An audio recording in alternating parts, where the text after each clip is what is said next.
Sementara itu, proyek sirkuit Mandalika yang dikembangkan di kawasan ekonomi khusus KEK Mandalika NTB ini terlilit hutang senilai 4,6 triliun rupiah.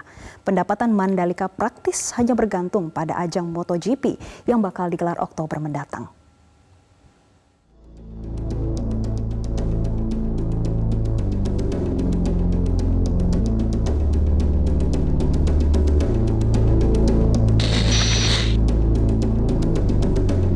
Gegap gempita saat menggelar balap motor paling prestisius di dunia, World Superbike dan MotoGP, membuat sirkuit Mandalika di Nusa Tenggara Barat, NTB, langsung menjadi perhatian masyarakat dunia.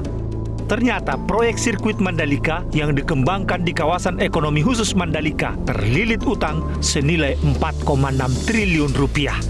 Padahal sirkuit Mandalika distempel sebagai simbol kebangkitan pariwisata dan perekonomian oleh Presiden Joko Widodo.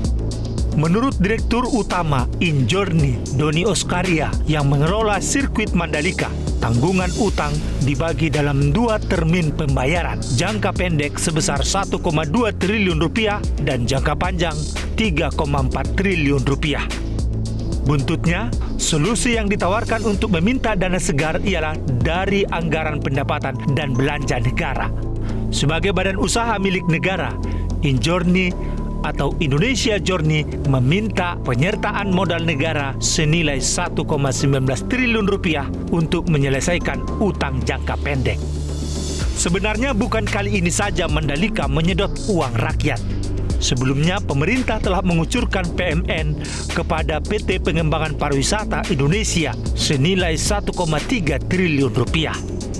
Selain alokasi PMN ke BUMN, APBN juga dipakai di Mandalika melalui penganggaran kementerian dan lembaga sebesar 1,18 triliun rupiah.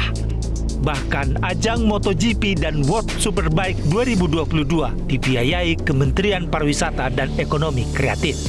Untuk MotoGP dan World Superbike di 2022 mohon maaf, itu kami yang membayar, pemerintah yang membayar, Kemenparekraf yang membayar saat itu. Jadi ini yang nanti perlu dikaji secara menyeluruh. Bukannya mendatangkan pemasukan bagi negara yang telah memodali 2,4 triliun rupiah dalam pembangunannya. Kini Mandalika justru tekor dengan utang yang terus bertambah yang akan semakin membubuh. Kalau MotoGP baru 2 kali penyelenggaraan sudah BEP, bahkan untung, mestinya WSBK bisa kalau distribusi. Tapi ketika ada siaran langsung, nanti saya kira bukan hanya World Superbike, yang lain intensitasnya kalau bisa tiap bulan ada di sirkuit Mandalika, sehingga investasi triliunan itu bisa kembali. Mandalika praktis hanya bergantung pada ajang MotoGP yang bakal digelar Oktober mendatang. Tim Liputan Metro TV.